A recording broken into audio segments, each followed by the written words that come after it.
লড়াই আর যুদ্ধ যাই বলি, প্রার্থীতে প্রার্থীতে হবে, কিন্তু ভোটারদের মধ্যে থাকবে উৎসব। কারণ ভোটের সব থেকে গুরুত্বপূর্ণ এবং মূল্যবান অংশ হচ্ছে ভোটার। একটি এলাকার, একটি দেশের আগামী 5 বছরের ভাগ্য, জাতির ভাগ্য নির্ধারণের ভোট এবং নির্বাচন।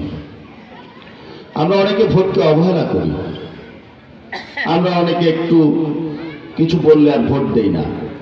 কিন্তু এই ভোট না দিলে সব ক্ষেত্রে দেখা যায় ভুল মানুষ সমাজে নেতৃত্ব দেয়, অত্যাচারী মানুষেরা সমাজে নেতৃত্ব দেয়, লুণ্ঠনকারীরা, জুলুমবাজরা সমাজে নেতৃত্ব দেয়, তাই না? 7 তারিখে যে নির্বাচন, এই নির্বাচনে আমরা ভোট দিতে যাব তো? নির্ভয়ে যাব তো? বাধা পেরিয়ে যাব তো? হুমকি ধমকি পেরিয়ে যাব তো? ভোট আমার সম্পদ, আমি যাকে ইচ্ছা তাকে দেবো। আচ্ছা, আপনারা বলেন, এখানে যারা রয়েছে সবাইকে আমাকে ভোট দেবে? ধরেন আমি সবার কাছে ভোট চাচ্ছি, কেউ কেউ তো আসেন ওইখানে আমাকে ভোট দেবেন না, তাই বলে কি তিনি ভোটের মাঠে যাবেন না? আমি একজন প্রার্থী, আমি যদি ভোটারকে ভয় দেখাই, ভোটারকে অসম্মান করি, তাহলে কি আমার ভোটে দাঁড়ানো উচিত? কারণ ভোটের সব থেকে গুরুত্বপূর্ণ এবং মূল্যবান অংশ হচ্ছে ভোটার। সেই ভোটারকে যদি বলি তোমরা ভোটের মাঠে যাবা না, গেলে আমার সামনে দেয়া লাগবে, না দিলে ভোটের মাঠে যাবা না, অনেক কথা বলে। কিন্তু আমার বক্তব্য হচ্ছে, ভোটাররা হচ্ছে একটি নির্বাচনের সব থেকে গুরুত্বপূর্ণ অংশ, প্রয়োজনীয় অংশ। তারা বাধাহীনভাবে, ভয়মুক্ত, স্বতঃস্ফূর্তভাবে এই নির্বাচনে অংশগ্রহণ করবে। কারণ লড়াই আর যুদ্ধ যাই বলি, প্রার্থীতে প্রার্থীতে হবে, কিন্তু ভোটারদের মধ্যে থাকবে উৎসব। যিনি আমাকে ভোট দেবেন তিনিও উৎসব মুখর পরিবেশে ভোট দেবেন, যিনি আমাকে দেবেন না তিনিও উৎসব মুখর পরিবেশে ভোট দেবেন না, তাই তো? ভোট তো এটা একটা গোপন জায়গার বিষয়। আমাকে কেন তিনি সামনে দেবেন আর আমি কেন এটা আশা করব?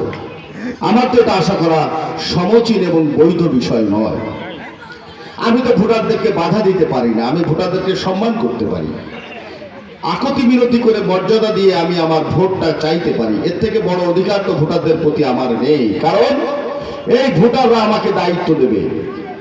এই ভোটাররা যদি মনে করে যে এই ছেলে দায়িত্ব পালন করার মতো যোগ্য, এই ছেলে মানবিক, এই ছেলের ব্যবহার ভালো, একে দিয়ে এর কর্মোদ্দীপনা আছে, এর চেষ্টা আছে, মানব প্রেম আছে, কর্মী প্রেম আছে, মানুষের প্রতি দরদ আছে, তাইলে এই ছেলেটাকে আমরা ভোট দেব। আইদার যদি মনে করে না এই ছেলেটা ভোট পাওয়ার যোগ্য না, দেবে না। কিন্তু আমি তাই বলে কি ভোটারদেরকে হুমকি দিতে পারি না? ভোটারদেরকে হুমকি দেওয়া উচিত। আমি আশা করি, বিশ্বাস করি, যারা ভোটারদেরকে হুমকি দেয় এরা দুর্বল, এরা সমাজের অভিশপ্ত অংশ। এরা আর যাই হোক, এরা মানুষকে ভালোবাসে না, মানুষকে অসম্মান করে, ভয় দেখায়।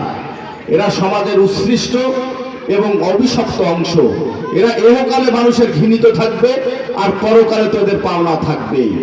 তাই আমি আহ্বান করি, ভোটারদের অন্তর অর্জন করে নিয়ে চলে যান, সবাইকে নিয়ে চলে যান। ভালোবাসা যদি আপনাদের থাকতো তাহলে আজ আমাকে এখানে নিয়ে মাইক নিয়ে বসতে হতো না, আর আপনাদের এইভাবে আমার সামনে এসে দাঁড়াতে হতো না। শাসার মানুষ একতরফা ভালোবেসে গেছে, শাসার মানুষ একতরফা আমাদের সংসদকে ভালোবেসে গেছে, কিন্তু তার কাছ থেকে আমরা 15-20 বছর কোনো ভালোবাসা পাইনি, প্রমাণ নেই। আছে নাকি প্রমাণ?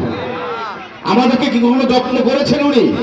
করেননি। বরঞ্চ বারংবার তার পেটুয়া বাহিনী দিয়ে প্রতিটা গ্রামে জিম্মি করে, দেখবেন আজকে আমরা মিটিং করে গেছি না, কিছুক্ষণ পরেই অথবা রাত্রে এসে আবার হুমকি ধামকি শুরু করে দেবে, দেখবেন, মিলাই নেবেন আপনারা আমাদের কাছ থেকে। কিন্তু মনে রাখবেন, এরা হাতে গোনা কয়েকজন। আমি একটি কথা আপনাদেরকে বলতে চাই, এই ঘিবের মানুষ কি অন্য জায়গায় গিয়ে মানুষকে হুমকি দেয়? অন্য এলাকায় গিয়ে মানুষকে জিম্মি করে? তাহলে অন্য এলাকার মানুষ কিভাবে আসে আপনাদের কাছে জিম্মি করতে, হুমকি দিতে? আপনারা করেন কি? সে যদি আমার ঘরে এসে মারে, তা তারা যদি আমি বেঁধে রাখি, তাহলে কি আমার কোনো অপরাধ? অপরাধ? এটা কি কোনো দোষে? তুমি ভাই কোথার থেকে এসে আমার ঘরের মধ্যে এসে আমাকে মারছো, ভয় দেখাচ্ছ, তা আমরা যদি তোমার বেঁধে রাখি, তাহলে আমাদের অপরাধটা কোথায়? আমরা তো তার ওখানে যে মারতে যাচ্ছি না, যাচ্ছি।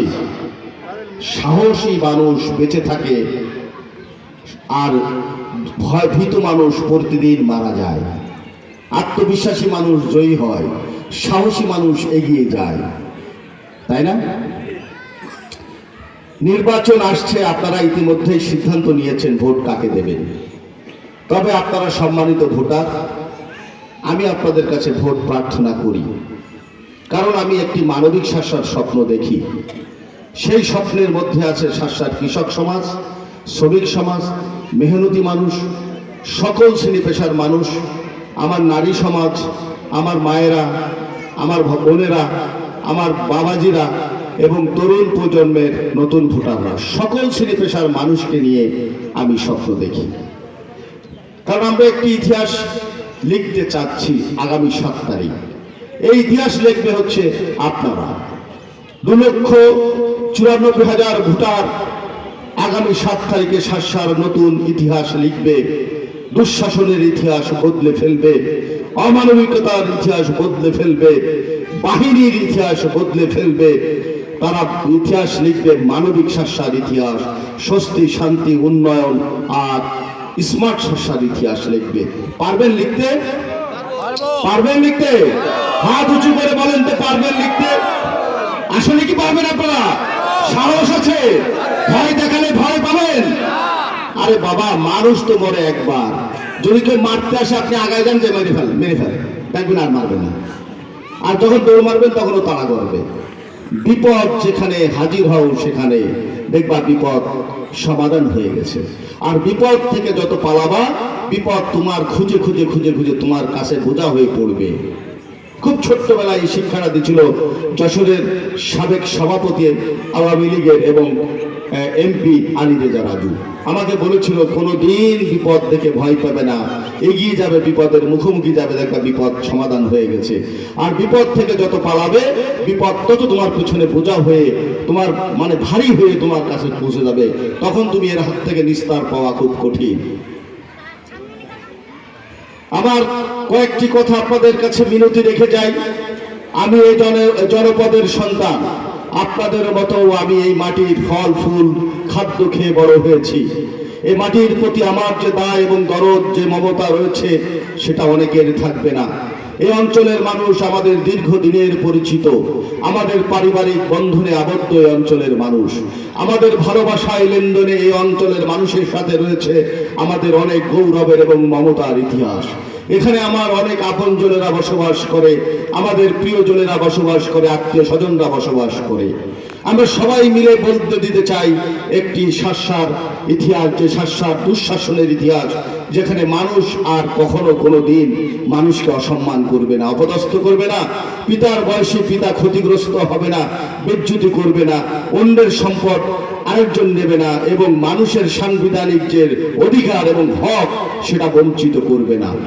এরকম একটি ইতিহাস আমাদের লেখা দরকার। আপনাকে রাজি আছেন ইতিহাস লিখতে? আসেন রাজি? দেখেন, আমি এই নির্বাচন করতে এসে আমার অনেকগুলো অভিজ্ঞতা হয়েছে।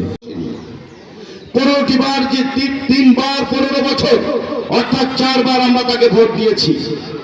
এই 4 বার ভোট দেওয়ার পরে তিনি 3 বার নির্বাচিত হয়েছেন। আপনারা বলেন তো, একজন চেয়ারম্যানকে ভোট দেওয়ার পরে তিনি কোথায় যাবেন? কাউন্সিলে যাবেন। একজন মেম্বারও কাউন্সিলে যাবেন। আর একজন এমপিকে ভোট দিলে তিনি কোথায় যাবেন? সংসদে যাবেন। কেন যাবেন? এই জনপদের মানুষের কথা, দুঃখ কষ্টের কথা, আমাদের উন্নয়নের কথা, প্রয়োজনের কথা, আমাদের ইতিহাস ঐতিহ্যের কথা, বিশেষ করে এই অঞ্চলের অবকাঠামোগত উন্নয়ন থেকে শুরু করে সামাজিক পারিবারিক সকল উন্নয়নের কথা তিনি বলবেন। দেশ জাতি সবাই শুনবে। আমাদের অহংকারের কথা বলবেন, আমাদের স্বপ্ন জাগরণের কথা বলবেন। কিন্তু 15 বছর কি আপনারা তাকে সংসদে দেখেন? দেখেন নাকি? জোরে বলেন না কেন? দেখেন না। তাহলে তাকে কেন ভোট, আর তিনি কেন ভোটটা করতে আসেন? নিজের লাভে আসে, নিজের লাভে। ওনার ভাবনায় আপনি নেই, ওনার ভাবনায় আপনারা নেই, ওনার চিন্তায় আপনারা নেই। উনি নিজের ভাবনায় আসে। আজকে ঘরে ঘরে আপনাদের যে পরিমাণের আদর বেড়েছে, যত্ন বেড়েছে, মায়া ভালোবাসা বেড়েছে, আমার খুব ভালোই লাগছে। শুনছি চাঁদ তারা আকাশ থেকে এনে আপনাদের দেবে, কিছু নগদ কিছু বাকি, এইসব দিয়েই আপনাদের ভুলিয়ে ফেলছে। অনেকে ইতিমধ্যে ভুলে গেছেন নাকি আপনারা ভুলিয়ে ফেলেছে? মনে রাখতে হবে ওরা কিন্তু নিজের প্রয়োজনে আসে। ওরাদের যখন প্রয়োজন হয় তখন ওরা আপনার পায়ে ধরবে, আর যখন ওদের প্রয়োজন ফুরিয়ে যাবে তখন ওরা আপনার গলায় পা দেবে। অতীত তাই বলে কিনা? আজ যদি আমি নির্বাচন না করতাম তাহলে আপনাদের কিন্তু মূল্যায়ন হতো না। আজ যদি আমি নির্বাচন না করতাম এই আদর কদর আপনাদের বাড়তো না। আর এই আদর কদর বাড়ছে কিন্তু আমার কারণে। তাই বারবার আপনাদের কাছে বলি, আদর কদর যাই দিক, আরো আরো আরো অনেক কিছু দিক, যদি মনে চাই নেবেন, কিন্তু আমাকে ভুলবেন না। কারণ আমি আল্লাহ সুবহানাহু ওয়া তাআলা আর আপনাদের উপরে ভরসা করে ভোটে দাঁড়িয়েছি। আমার কোনো বড় নেতা নেই, আমার কোনো ক্ষমতা নেই, আমার কোনো অর্থ নেই। আমার শুধু একটি জিনিস আছে, সেটা হচ্ছে ভালোবাসা দেবার মতো ধৈর্য, শক্তি, সাহস, বিশ্বাস আর মায়া দেওয়ার মতো শক্তি আছে আমার আপনাদের। সেই বিশ্বাস আর ভালোবাসা দিয়েই আমি আপনাদের উপরে ভরসা করে নির্বাচনটা করছি। যদি আপনারা আমাকে কাজে লাগান, গ্রহণ করেন, আমাকে ভালোবাসেন, আমাকে এগিয়ে দেন, তাহলে আমি আপনাদের জন্য কাজ করব। এবং আমার কাজ বেনাপোলে আপনারা দেখেছেন, শত সংকটে শত বাধায় আমি কিন্তু সরে যাইনি। আমার মানুষের সাথে আমি প্রতারণা করিনি। আমি আমার বেনাপোলের মানুষের প্রত্যাশার বাইরেও অনেক স্বপ্ন বেনাপোলের মানুষ দেখতো না উন্নয়নের, আমি সেই অংশও করে দিয়েছি। কারণ আমি মনে করি বেনাপোল আমাদের অহংকার, বেনাপোল আমাদের। আজ আমি বলছি শাসা আমাদের অহংকার। পুরো শাসায় আমাদের কাজ করতে হবে। অবহেলিত জনপদ, শত শত কিলোমিটার কাঁচা রাস্তা, কোন ইউনিয়নে দুই একটা বড় রাস্তা ছাড়া ভিতরে কিচ্ছু নেই, শুধু কাঁচা কাঁচা কাঁচা। মানুষের কি আহাজারি! একবিংশ শতাব্দীর এই সময় এসে আজও মানুষ কাঁচা রাস্তায় হাঁটে। যেখানে রাষ্ট্রের উন্নয়নের অর্থের কোনো অভাব নেই, সেখানে শুধু জনপ্রতিনিধি জনগণের প্রতি যদি দরদি হয়, জনগণের প্রতি যদি যত্ন করে, দায়িত্ববান হয়, কৃতজ্ঞতা থাকে তার, তাহলে এই জনপদের এই দুরবস্থা থাকার কথা না।